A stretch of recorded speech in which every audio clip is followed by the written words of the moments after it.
దేవుడు నిన్ను ఈ లోకంలో పరలోకంలో ఆశీర్వదించడం కోసం సిద్ధపరుస్తున్నారు. మనం ఇందాక వాక్యంలో సెకండ్ పాయింట్లో మనం చూసాం, అక్కడ అబ్రహాం జీవితాన్ని మనం చూసాం, ఆ యొక్క జకర్యా ఎలిజబెత్ జీవితాన్ని మనం చూసాం, హన్నా జీవితాన్ని మనం చూసాం. వాళ్ళు ఈ లోకంలో ఆశీర్వదింపబడలేదా? లోటు వచ్చింది వారి జీవితాల్లో, వారి జీవితంలో ఆశీర్వాదం సమయం పట్టింది, కానీ వారు ఈ లోకంలో ఆశీర్వదింపబడ్డారు. పరలోకంలో కూడా ఆ యొక్క వేచి ఉండే సమయంలో వారు దేవుణ్ణి హత్తుకున్నారు కాబట్టి పరలోకంలో కూడా వారు ఆశీర్వదింపబడ్డారు. దేవుడు నిన్ను నన్ను కూడా దానికోసమే సిద్ధపరుస్తున్నాడు. నువ్వు అనుకుంటావు, అయ్యో లోటు నా జీవితంలో ఎందుకు జరుగుతుంది, ఏం జరుగుతుంది అని అనుకుంటావు.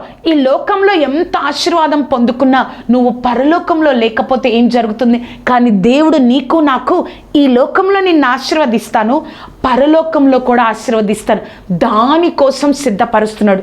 ఒక వాక్యాన్ని మనం చదువుకుందామండి. 1 పేతురు 3:9 ఆశీర్వాదమునకు వారసులగుటకు మీరు పిలువబడితిరి గనుక ఆశీర్వాదమునకు వారసులగుటకు నువ్వు నేను పిలువబడ్డాం. కాబట్టి ఈ లోకంలో ఆశీర్వాదం కోసం, పరలోకంలో ఆశీర్వాదం కోసం దేవుడు నిన్ను సిద్ధపరుస్తున్నాడు. ఏదో లోటవుతుందని నువ్వు దేవుణ్ణి ఎందుకు వెంబడిస్తున్నావు? ఒక ఆశీర్వాదం కోసమే మాత్రమే కాదు. ఆ ఆశీర్వాదము నాకు జీవితంలో లోటుంది, ఎంత ప్రార్థించిన ఈ కార్యం జరగట్లేదే అని దేవుడి నుంచే దూరం అయితే మనకు మనమే చెప్తారు కదా, ఈ లోకంలో నీకు నువ్వుగానే ఆ గుంటలో పడిపోయావు, నీకు నువ్వుగానే చేతులారా చేసేసుకున్నావు అని అంటారు కదా. అలాగే జరుగుతుంది మన జీవితం కూడా. మనము దేవుణ్ణి ఎందుకు వెంబడిస్తున్నాము? ఎందుకు మనం దేవుణ్ణి వెంబడిస్తున్నాం? నీ జీవితంలో కార్యాలు జరగట్లేదని దేవుడి నుండి వెనుదిరిగిపోతున్నావా? నీ జీవితంలో లోటు ఉందని ఎన్నో సంవత్సరాల నుంచి ప్రార్థిస్తున్నానే.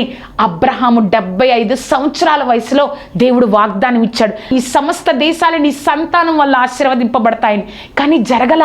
75 నుంచి 99 వరకు 24 సంవత్సరాలు అబ్రహాము వేచి ఉండాల్సి వచ్చింది. యాజక ధర్మాన్ని చేస్తున్నారు ఎలిజబెత్, జకర్యా, కానీ ఏం జరిగింది?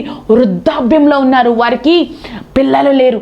కానీ దేవుడు కరెక్ట్ టైంలో యేసుక్రీస్తు ఈ లోకానికి వచ్చే 6 నెలల ముందు కానీ దేవుడు కార్యం జరిగించాడు. హన్నా జీవితంలో అవసరత ఉంది కాబట్టే దేవుడు ఆ యొక్క గర్భఫలాన్ని ఆలస్యం చేశాడు.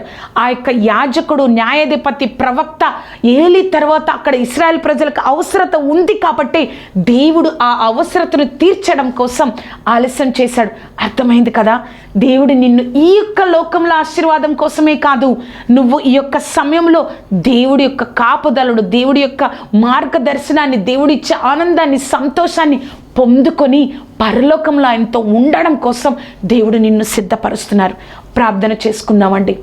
సర్వోన్నతుడా, సర్వాధికారి, సర్వశక్తిమంతుడా, నీ గొప్ప కృపా కాపుదల భద్రత తండ్రి తోడేండి, నడిపించండి. యేసయ్యా, నాతో మాతో మాట్లాడిన దేవా నీకు కోట్లాది వందనాలు.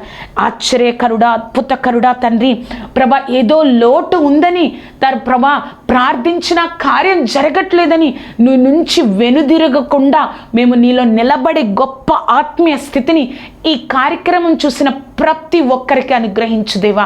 నీ నామాన్ని మహిమపరచుకో దేవా. నీ కృపా రెక్కల క్రింద భద్రపరచయ్యా. నీ గొప్ప కార్యంతో నింపండి దేవా. నీకు కోట్లాది వందనాలు. సహాయమును దయచేయండి దేవా. నీ కార్యాన్ని జరిగించండి. ఎవరైతే ఈ కార్యక్రమాన్ని చూసి ప్రభా నేను ఇప్పటి వరకు ఆశీర్వాదం ఇవ్వట్లేదు అనుకున్నాను, కానీ నువ్వు నా కోసం అంతకంటే గొప్ప కార్యాలు చేసావయ్యా. నిన్నే హత్తుకొని జీవించే భాగ్యాన్ని అనుగ్రహించండి. నువ్వు నన్ను పరలోకంలో ఆశీర్వదింపబడడం కోసం, ఈ లోకంలో ఆశీర్వదింపబడడం కోసం నన్ను సిద్ధపరుస్తున్నావయ్యా.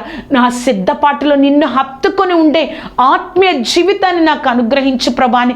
ఎవరైతే నీ బిడ్డలో ప్రార్థన చేస్తున్నారో దేవా, సహాయంను దయచేయండి. నీ కృపలో నిలబెట్టండి అయ్యా. నీ నామాన్ని ఘనపరుచుకొనండి, తోడేయండి, నడిపించండి. సర్వాధికారి నాతో మాతో మాట్లాడిన దేవా, నీ కార్యం జరిగించయ్యా. నీ నామ మహిమార్థము సహాయమును దయచేయ్యా. నీ కృప రెక్కల క్రింద భద్రపరచండి. ఆ కుటుంబంలో ఉన్న ప్రతి ఒక్కరిలో విశ్వాసాన్ని నువ్వే అనుగ్రహించి తండ్రి, సర్వశక్తిమంతుడా, లోటు ఉందని ప్రార్థించిన విషయం జరగట్లేదని నీ నుంచి వెనుదిరగకుండా అంత్య దినాలలో విశ్వాసం కనుగొనునా అన్నట్లుగా కాకుండా, అవిశ్వాసులు కాకుండా విశ్వాసులుగా మేము ఉండడానికి సహాయం దయచేయండి. నీ కృపను అనుగ్రహించండి. నువ్వే కార్యం జరిగించి నీ నామాన్ని మహిమపరుచుకున్నందుకు వందనాలు. నీ నామాన్ని మహిమపరుచుకున్నందుకు వందనాలయ్యా. నీ కృపతో నింపవయ్యా. నజరేయుడైన యేసుక్రీస్తు నామమున అడిగి వేడుకొంచున్నాము తండ్రి. Amen, amen, amen. చూశారు కదా అండి, దేవుడు మనతోని మాట్లాడుతున్నారు. ఏదో లోటు ఉందని, నువ్వు ప్రార్థించిన విషయం జరగట్లేదని దేవుడి నుంచి వెనుదిరగొద్దు. దేవుడు ఊహించిన దానికంటే గొప్పగా ఆశీర్వదిస్తారు. తగిన సమయంలో ఆశీర్వదిస్తారు. నీ ఆశీర్వాదానికి ఒక గొప్ప అవసరత ఈ లోకానికి ఉంది కాబట్టే ఆలస్యం చేస్తున్నాడు. దేవుడు మిమ్మల్ని దీవించును గాక. ఈ యొక్క కార్యక్రమం మీకు ఆశీర్వాదకరంగా ఉన్నట్లయితే మీ యొక్క స్నేహితులకు, బంధువులకు ఈ యొక్క కార్యక్రమాన్ని పరిచయం చేయండి. అంతేకాదు, నా గురించి, ఈ కార్యక్రమం గురించి ప్రార్థన చేయండి. దేవుడు ఏ పరిస్థితిలో అయినా దేవుణ్ణి హత్తుకొని ఉండే గొప్ప ఆత్మీయ స్థితి నీకు నాకు కలుగును గాక. అటువంటి కృపలో మనం నిలబడును గాక. దేవుడు మిమ్మల్ని ఆశీర్వదించును గాక. Amen, amen, amen.